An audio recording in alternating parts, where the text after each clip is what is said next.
Welcome. This is Simply King Podcast, and it's your boy Rodney Perry, King himself. And you just tuned into the Soulfully Conscious Podcast for humans simply being humans. And today is a special one. I know it's been a lot. It's been a very interesting time. I'm so glad to be back in Atlanta. And I think I'm gonna start a new trend of just being on location. You know what I'm saying? Make sure you check out, my most previous episode, Allow Me to Reintroduce, featuring Elijah Green Bay. Hell of a conversation where we were featured a great curated conversation at Peter Street Station. But yes, I'm in this beautiful Airbnb in Atlanta, Georgia. And I want you all to know that I'm going to keep this thing going. You're going to keep seeing me in different little spaces and places. You might see me in my own space. You might see me outside. You just bear with me, But let's get right into the genuine meat and potatoes of this situation. It's been on my mind for quite some time. And honestly, I probably had words and an outline to create a whole episode for this a week, 2 weeks, maybe even 3 weeks ago.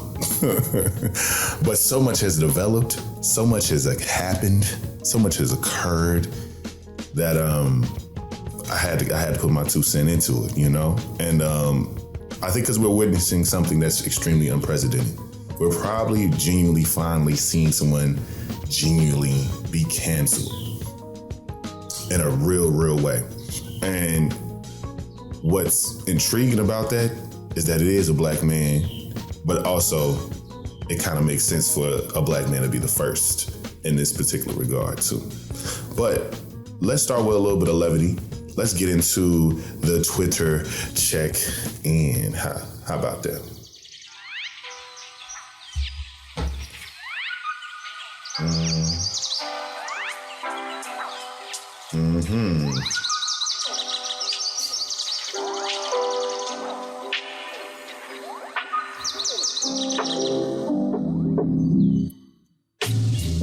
Okay. So today's Twitter check-in is a simple search on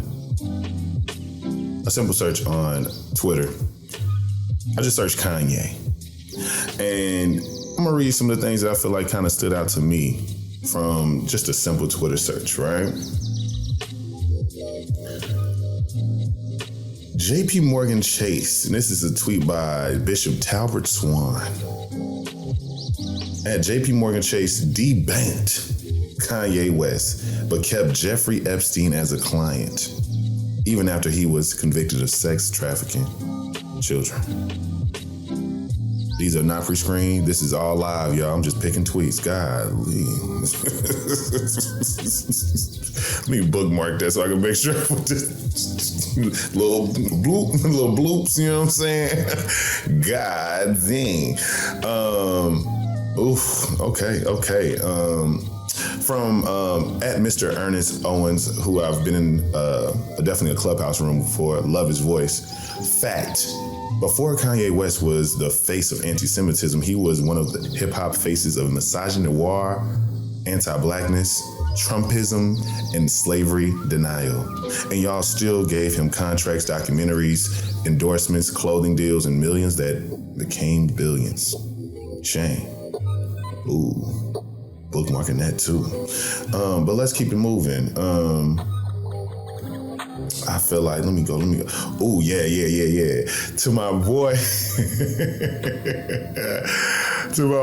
at Hoochie Poppy. Shout out to you, bro. Shout out to him, alum of CAU. Kanye is spiraling, and y'all are saying he's got a plan?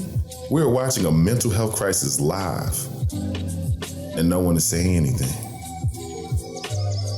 We're going to get into it all and more, to be quite honest. Today, I'm not going to take too much of your time, as you see with the timestamp that you are witnessing. But we got to talk about it. We got to talk about it a lot. So first, let's get into the anti-blackness of Kanye West. And I think it's something that people have minimized in a crazy degree when it comes to what's occurring now. Because I think a lot of people are seeing the stripping of Kanye West's endorsements, his contracts, his partnerships, even as you see, the debanking. I didn't even know that was a word. Yo, money ain't good here. That's a level of cancellation I don't think we've ever genuinely witnessed, to where you got to move your money. I believe that what we had to recognize is that the anti-blackness that he has shown is on a very coon level, very strong, large, coon level of things. And to me, it's only giving that he has been in circles with people that have basically continued to put in his ear folks who are white supremacists, folks who are, believe that white supremacist rhetoric is something that is viable and a genuine opinion that should be proclaimed on a large platform, found justification in some way to say this with his whole chest and say this over the years. So a history of anti-blackness, I think, we see now that in those lyrics that we used to quote all the time, that we thought were, somewhat whimsical, because when you get on, you leave your ass for a white girl, We didn't realize that was just projection. We didn't realize that was just him trying to let us know how he really felt. I tell people all the time who may not know, because I spent, 7 years in Chicago, who may not know a lot about Chicago and a lot about how the city is made up. But shout out to Neo.com, who said that Kanye West went to Polaris High School. And if you know where Polaris High School is, it's in Mount Greenwood, Illinois. Not too far away from where I lived when I was there. And majority of the neighborhood and the spaces in Mount Greenwood is a lot of Irish families, a lot of Irish cop families. So he more than likely went to school with a lot of white people, which isn't a typical scenario for a lot of black people who grew up and went to school in public school in the CPS public school system of Chicago. Most people in Chicago that you're gonna meet who are born and raised in the South and West Sides had a lot of black folks.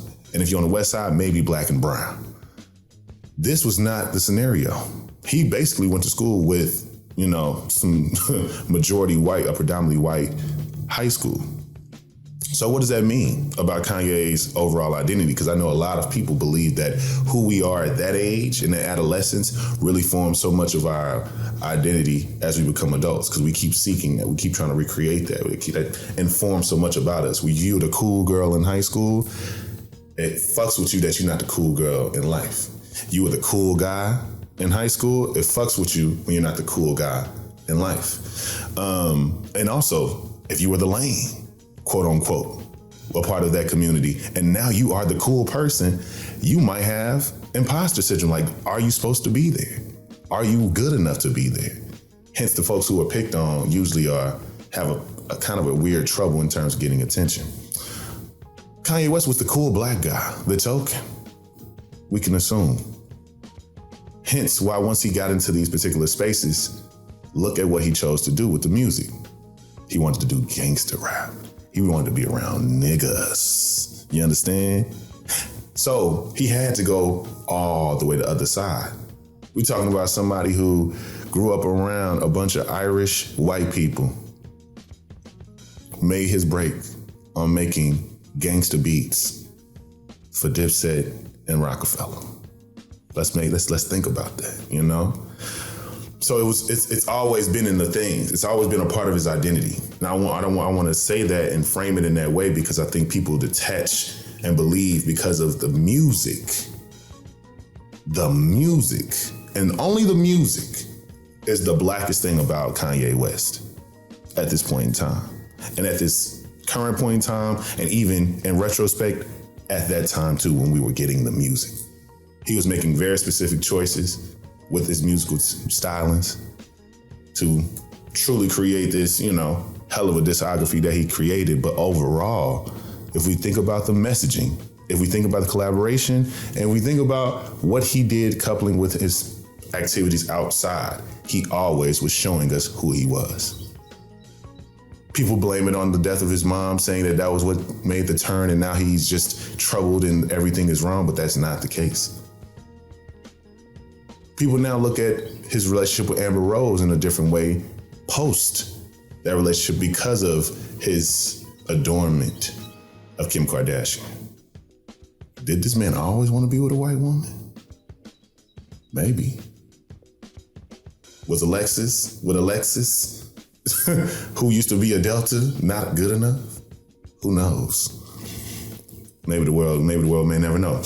But there's been a history of anti-blackness, and I think some of the most major events that occurred, a lot of them happened in the same year. So the MAGA hat that he wore, that he actually said he felt like it gave him a strength. He felt like it was a superpower. It felt like it made him like strong, wearing that MAGA hat. He did that in 2018. He also had the interview with Big Boy in Big Boy's neighborhood, saying slavery was a choice. All of this is occurring at the same time, leading up to him finally saying that he wants to run for presidency for 2020, which he actually made it to the ballot, which I don't even know or care what the numbers really genuinely were, but overall it was kind of ridiculous for him to run at all. And now we have where, Fashion Week, Paris, 2022. He wears White Lives Matter shirts, saying that, and when asked, do white lives, like, why did you do this? By a particular journalist, he says, because they do. Kind of, ignoring the obvious as to the political question that is. But then turns around and then doubles down. Goes on Drink Champs and states, you will learn that if you're watching the Candace Owens doc, you will learn that basically you have, and this is quote, he had fentanyl in his system and his knee wasn't on his neck like that. Caused a definite fury on the internet, and rightfully so. But it wasn't until the statements about, that he was making specifically towards Jews basically, and I quote Kanye, saying that they own the media and they own these things and they own the banks and they control everything and they are the reasons for all these different things. And I want everybody to understand something. That is one of the most that is as old as white supremacists hating niggas. Blaming and scapegoating things to the Jewish community and hating niggas are damn near on the same. That is all in the same framework of white supremacy. They're different, but they are similar, come from a similar space in terms of hateful rhetoric. But let's talk about anti-blackness, right? So when it comes to a definition, I want us to point out something, because that's the point that I want to make, is that we are genuinely have a very lackadaisical sense of how we approach what we want to stand on as a community. And I know we need a lot of work. I know we don't have all the resources. I know we are, disconnected because of so many different reasons. But at the end of the day, I believe we can figure certain things out. I feel like we can come together about so much. And I think that can start by way of us defining what we believe the thing that affects us most actually is in an extensive way. And doing my research on trying to find a genuine definition for anti-blackness, it was hard because I couldn't find something that was a genuine objective, that wasn't a policy, that wasn't that was what made it so weird. It was like I just couldn't find a just clear-cut definition that was objective enough and all around comprehensive. I could only find it in policies for universities and liberal arts colleges and things like that when it came to just their overall, code of conduct. Merriam-Webster defines anti-blackness or anti-black as opposed to or hostile toward black people. Period. That's it. Why is that not enough, you ask? Because that then just says, because opposed to really just means that you're just not, you're not for it in whatever way. And I guess they don't put a level of tone attached to that. They don't say slightly, aggressively. It's just opposed to, which means what? Leaves it too open. And then also, or hostile toward black people, meaning uncivil, meaning possibly violent. So that means that if you aren't being violent, but you're, doing something that's hateful towards black people, that's not anti-black. Semantics means a lot. And I'm gonna tell you a good definition. This is straight from the ADL site. And this gives you enough context and enough verbiage to really explain exactly what anti-Semitism is. Straight from ADL. The belief or behavior of hostile toward Jews just because they are Jewish. It may take the form of religious teachings that proclaim the inferiority of Jews, for instance, or political efforts to isolate, oppress, or otherwise injure them. It may also include prejudiced or stereotyped views about Jews. Okay? So, not only did they say it all, they put the context on it. You know what I'm saying? They put the context on it, they put the context around it, and we need that. We need to understand that. We gotta really genuinely take that in. For hours, we talking about one line. This was at least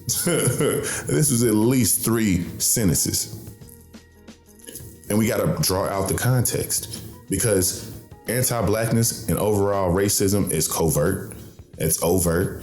It looks like so many different things. And if we make it into something that's somewhat, a debate topic, then we're going to continuously always have to defend what anti-blackness is and isn't. While anti-Semitism, it's a genuine, it is what it is. It's a zero tolerance thing, and it's going to be dealt with no matter how you look at it.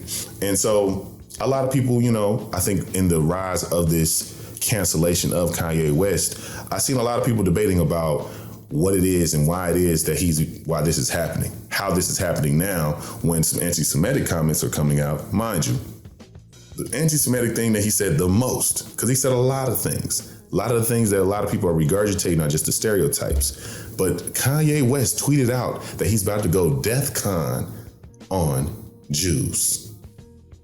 That's a literal threat. You can take that as light as you want. You can take that as serious as you want. But the idea of it all, you can't say that. Not in the world that we live in, where people are genuinely, literally causing mass harm to people. You see what I'm saying? And your words do influence people to do things. So we can't act silly, we can't act stupid about these things. Now, when it comes to the idea of Jewish people having too much power, right? I want y'all to get some facts and figures as to why, when anti-Semitic things are said, how Jewish people always have a case for defamation on whoever says these things. Bear with me. Jews account for, and this is from the ADL site yet again, and it comes from anti-Semitic myths. This is that section. Jews account for approximately 0.2% of the global population, and yet anti-Semites believe that this tiny minority is not only on a quest for total world domination, but is already in control of the banks, the media, industry, government, and even the weather.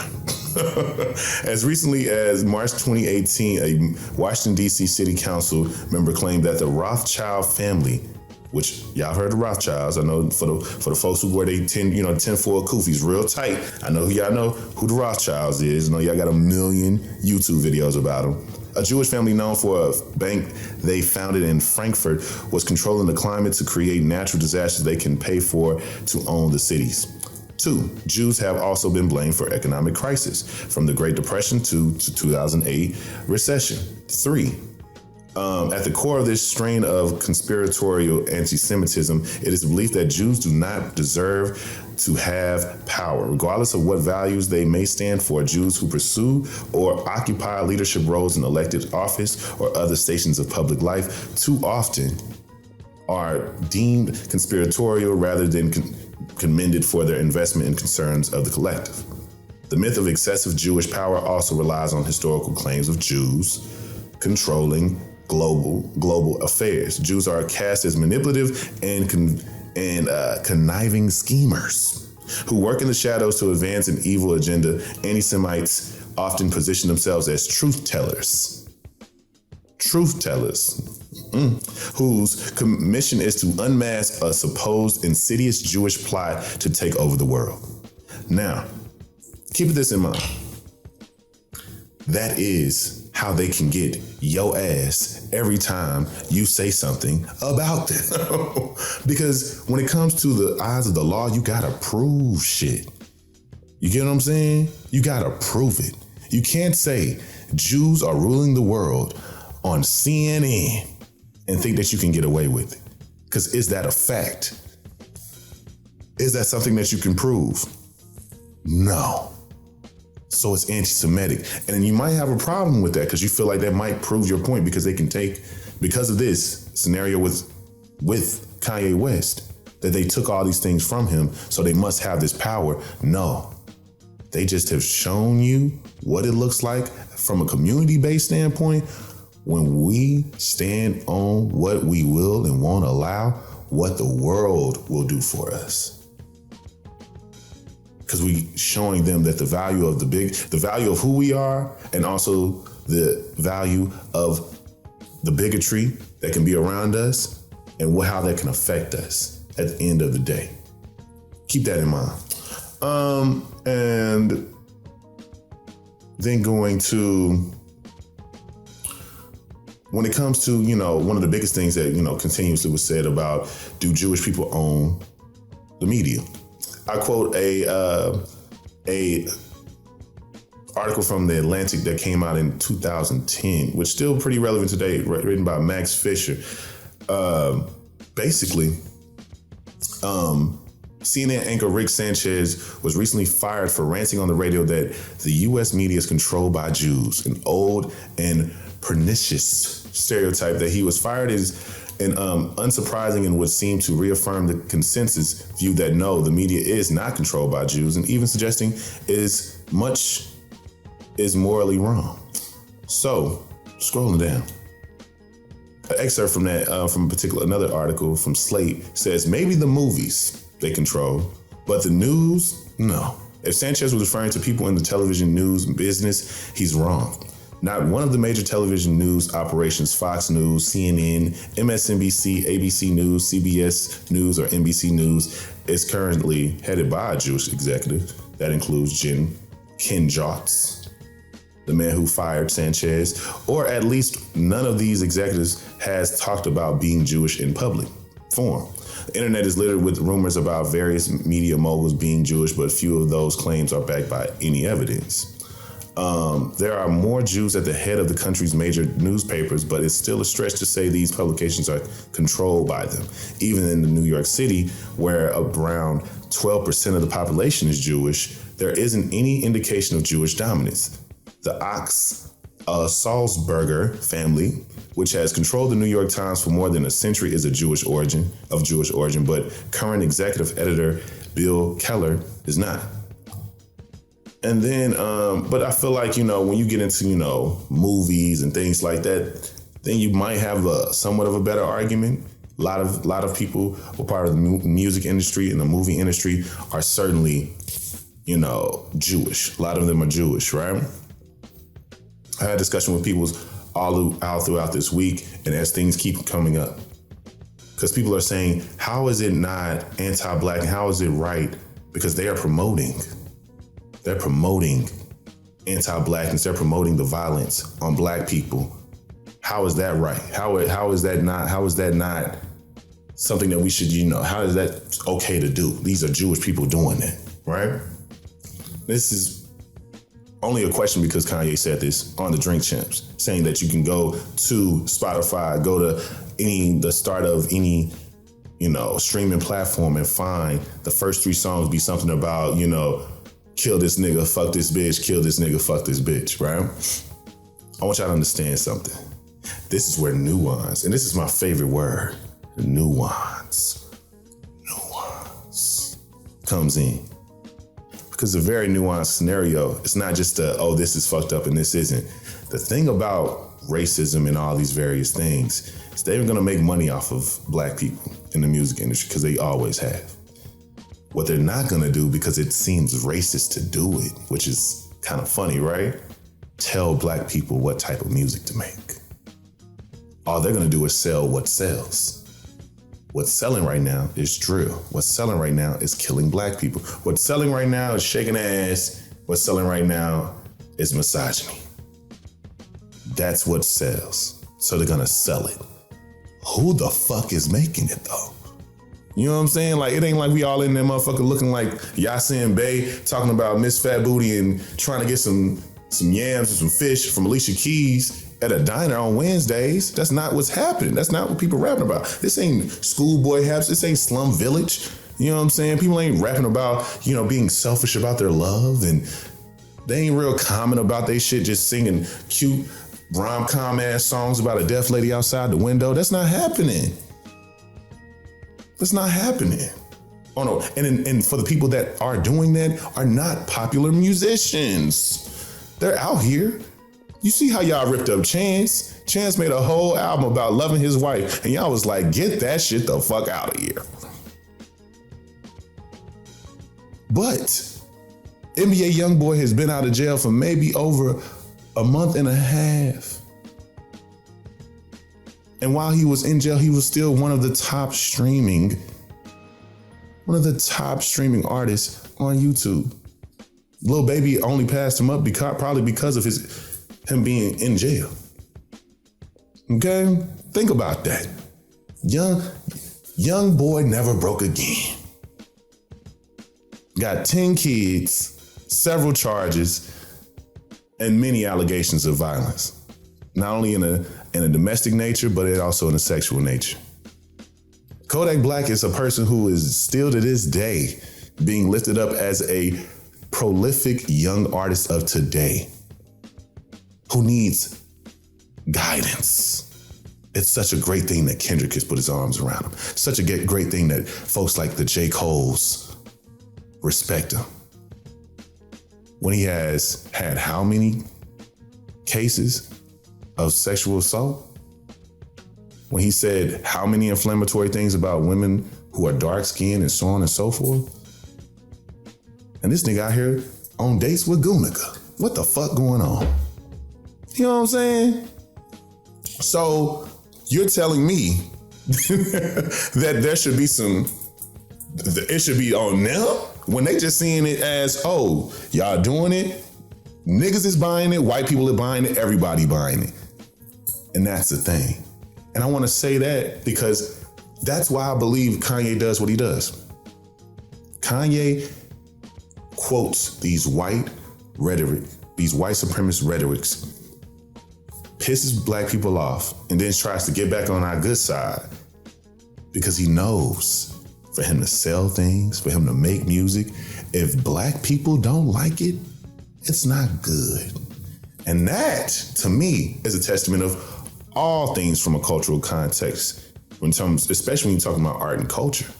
If black people don't think that shit cool, is it really that cool? Think about that. Especially when you talk about fashion, when you're talking about music.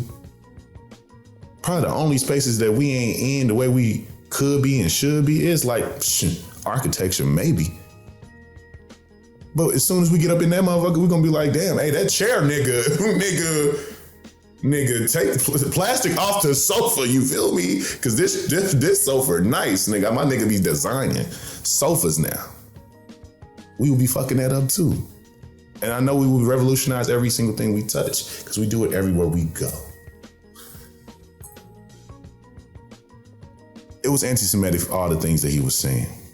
And he's quietly apologized. But the thing that I want to kind of, wrap this thing up in a bow on is two things. The cancellation was justified. Cancellation was not something, it was long overdue. It was delayed. He could have been canceled for so many other things that genuinely wouldn't have made me, lose no rest. But I think that we need to recognize something that's occurring. And the only thing I can say that I'll side with and concede on is the acknowledgement of this man's mental health. I don't believe we can sit here and psychoanalyze anybody. I don't believe we are doctors and can just sit here and say that what's going on and what's not going on. Hence why it's not even like I look past it. It gets to a point to where when does Kanye have to be responsible? Because if we can forever scapegoat his mama passing, his mental health, all these various things, then that makes all of the things he's saying not have the impact that they do, and they do. People have been fans of this man, have bought the shoes, bought the clothes, stood up beside him, defended him in so many various ways. And he sat there and told you that George Floyd didn't really die like that. And you sit here saying that that's because of a master plan and you just want to wait and see how it plays out? Bro going through some things. So I don't even want to say nothing. Bro, ain't too many of us that become billionaires, so we might just need to wait. We gotta let that go. We gotta let him go. And what I mean by let him go, I'm not saying you can't pray for Kanye. You can't want the best for Kanye. That's your prerogative to do whatever you want to do with your energy. I'm telling you what I hope my message is coming through clear in this episode is that Kanye needs to be divested from when it comes to black people. We do not need to support Kanye making money ever again. Genuinely. Because that's all he's done with us. I will love, and this is a mission for anybody listening to this and anybody watching this, for you to send me the genuine shake and moving and revolutionary things that Kanye West has done for black people. The school that he built is a private school that you got to be able to afford. That is also just got a news flash that I think they're closing down for the rest of the year. So if you can afford a private school in Calabasas, sure, by all means. Guess it's helping those few black students who come from a upper crust family. What a great thing. What has he done to deserve this level of protection? Genuinely. I really don't know. Because music is great, music is good, but you tell me that a black man that we all seen didn't die like that, it's kind of hard for me to hear anything else that you got to say. When you sit here and tell me that wearing White Lives Matter shirt and putting it on Bob Marley's motherfucking granddaughter is a statement that you want to stand on, then it's really kind of fuck you, bro. What's going on? I think that we need to understand in this whole grand scheme of things, and shout out to TikTok for loving my words so much these past few weeks, we got to accept that we do not stand in the protection of blackness the way that we should. We're not a united front on that. Jews are. Hence why this is happening.